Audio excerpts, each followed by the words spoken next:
ሰላም ሰላም ውድ የዚህ ቻናል ተከታታዮች እንዴት ናችሁ? በያላችሁበት ሰላማችሁ ይብዛ። በዚህ ቻናል አማርኛ፣ እንግሊዘኛ፣ ሂሳብ እንዲሁም ሌሎች የትምህርት አይነቶች ከጀማሪ እስከ ከፍተኛ ድረስ እያስተማርን እንገኛለን። ቻናሉም አዲስ ስለሆነ ላይክ፣ ሸር፣ ሳብስክራይብ በማድረግ ቪዲዮውን እዩት። በኦንላይን መማር የምትፈልጉ ልጆች ካላችሁም ታች ላይ ስልክ አለ፣ በሱ ደውላችሁ መማር ትችላላችሁ ማለት ነው። ትምህርቱንም የምሰጥበት አማራጮች በኢሞ፣ በቴሌግራም፣ በዋትስአፕ እንዲሁም በሌሎች የትምህርት አማራጮች በያላችሁበት ቦታ ሆናችሁ መማር ትችላላችሁ ማለት ነው። እንግዲህ በዛሬው ቪዲዮአችን አማርኛ ፊደላትን በማጥናት የተለያዩ ቃላቶችን ምስረታ የሚል ይዤላችሁ መጥቻለሁ። እነዚህንም አንድ ባንድ አሳያችኋለሁ። ከኔ ጋር ቆዩ። እንግዲህ ይህን ቪዲዮ እናንተ እስክሪብቶና ደብተር በመጠቀም ከቻላችሁ እየጻፋችሁ ካልቻላችሁ ደግሞ ቪዲዮን በመመላለስ በደንብ አድርጋችሁ እስከ መጨረሻው ድረስ እዩት። ይህን ቪዲዮ እስከ መጨረሻው በደንብ ካያችሁት በደንብ ይገባችኋል ማለት ነው። ማንበብ መቻል ካለን በተሎ ማንበብ ይችላል፣ መጻፍ መቻል ካለን በተሎ መጻፍ ይችላል ማለት ነው። እንግዲህ እንዳጠቃላይ በዛሬው ቪዲዮአችን ከቃ እስከ ቸ ያሉትን የአማርኛ ፊደላቶችን በማጥናት በእያንዳንዳቸው ደግሞ ባለ ሁለት ሆሄያት ወይም ደግሞ ባለ ሁለት ፊደላት ቃላትን መስርቼላችኋለሁ ማለት ነው። ስለዚህ አሁን በመጀመሪያ እነዚህን ፊደላቶች በደንብ አድርጌ ከመጀመሪያው ወደ መጨረሻውና የበለጠ እንዲገባቸው ከመጨረሻው ወደ መጀመሪያው በደንብ አድርጌ እቆጥርላችኋለሁ። ከዚያም በኋላ ደግሞ የተመሰረቱን ቃላቶች እናያቸዋለን ማለት ነው። ተከታተሉኝ። አሁን እንግዲህ ዛሬ ደግሞ ከቀ ጀምረን እስከ ቸ ያሉትን ፊደላቶች ነው የምናይ ማለት ነው። ተከታተሉኝ። አሁን ቀ ማለት ይችኛው ናት። ስለዚህ እስኪ የቀን ቤተሰቦች እናያቸው። ቀ፣ ቁ፣ ቂ፣ ቃ፣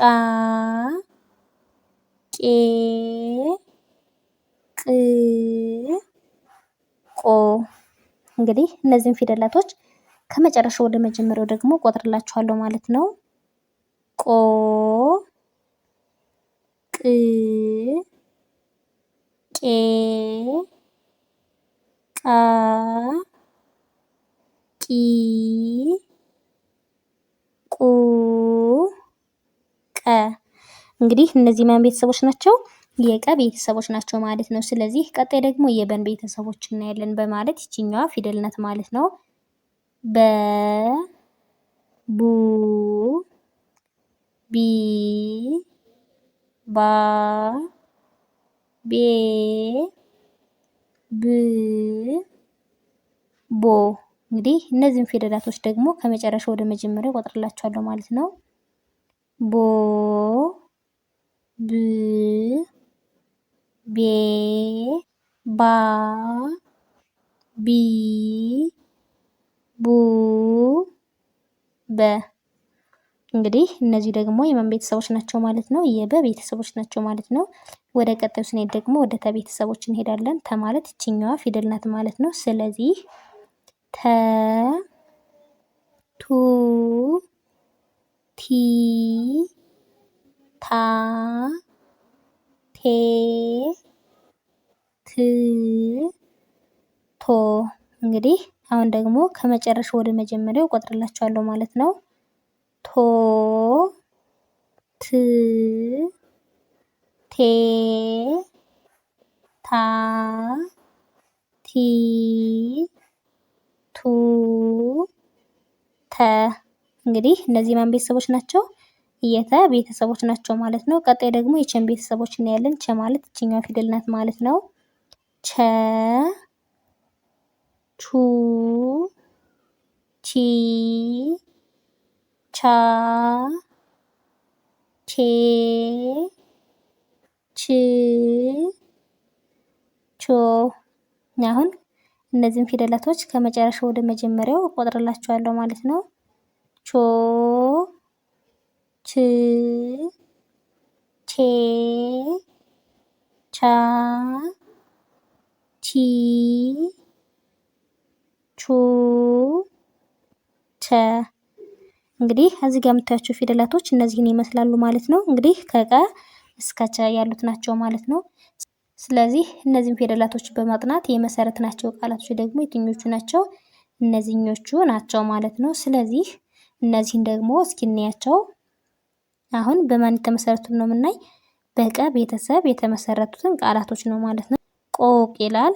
ቆ የቀ ቤተሰብ የሰባተኛዋ ድምፅ ናት ወይም ደግሞ ይችኛዋ ናት ማለት ነው። ቅ ደግሞ የቀ ቤተሰብ የስድስተኛዋ ድምፅ ወይም ደግሞ ይችኛዋ ፊደል ናት ማለት ነው። እነዚህን ሁለቶችን ፊደላቶች አንድ ላይ በማጣመር ምን የሚል መስርተናል?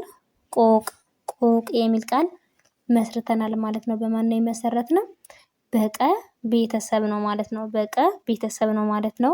ወደ ቀጣዩ ስንሄድ ደግሞ በበ ቤተሰብ የተመሰረተው እናያለን። እንግዲህ እዚህ ጋር ደግሞ በቃ በቃ ይላል። እዚህ ጋር የምታዩት እቺ በ የበ ቤተሰብ የስንተኛዋ ናት ማለት ነው? የመጀመሪያዋ ድምጽ ናት፣ ወይም ደግሞ ይችኛዋ ድምጽ ናት ማለት ነው። ቃ ደግሞ የቀ ቤተሰብ የስንተኛዋ ናት ማለት ነው? የአራተኛዋ ወይም ደግሞ ይችኛዋ ድምጽ ናት ማለት ነው። ስለዚህ ምን ይላል እዚህ ጋር? እነዚህን ሁለቶችን በአንድ ላይ በማጣመር በቃ የሚል ቃል መስርተናል ማለት ነው።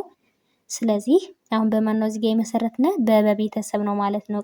ቀጣይ ደግሞ ወደ ተ ቤተሰብ እንሄዳለን ማለት ነው። እዚህ ጋር ደግሞ ተባ ይላል። እንግዲህ እዚህ ጋር ተ የተ ቤተሰብ የመጀመሪያዋ ናት፣ ወይም ደግሞ ይችኛዋ ድምጽ ናት ማለት ነው። ባ ደግሞ የበ ቤተሰብ የስንተኛዋ ናት ማለት ነው? የአራተኛዋ ድምጽ ወይም ደግሞ ይችኛዋ ድምጽ ናት ማለት ነው። ስለዚህ እነዚህ ሁለቶችን አንድ ላይ በማጣመር ተባ የሚል ቃል መስርተናል ማለት ነው። ተባ የሚል ቃል መስርተናል ማለት ነው። አሁን በማን ነው እዚህ ጋር የመሰረትነ? በተ ቤተሰብ ነው ማለት ነው።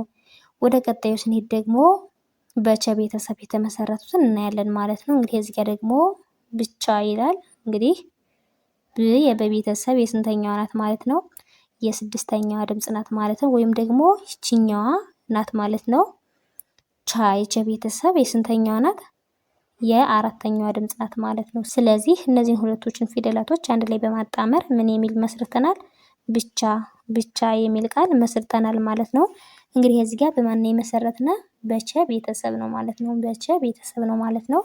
ስለዚህ እንደ አጠቃላይ በዛሬው ቪዲዮአችን ከቀ እስከ ቸ ያሉትን ፊደላቶች በማጥናት እነዚህን ባለ ሁለት ሆሄ ቃላቶችን መስርተናል ማለት ነው። ስለዚህ በዛሬው ቪዲዮአችን እነዚህን ካየነ በቀጣይ ቪዲዮ እስከምንገናኝ ድረስ በያላችሁበት ሰላም ቆዩልኝ።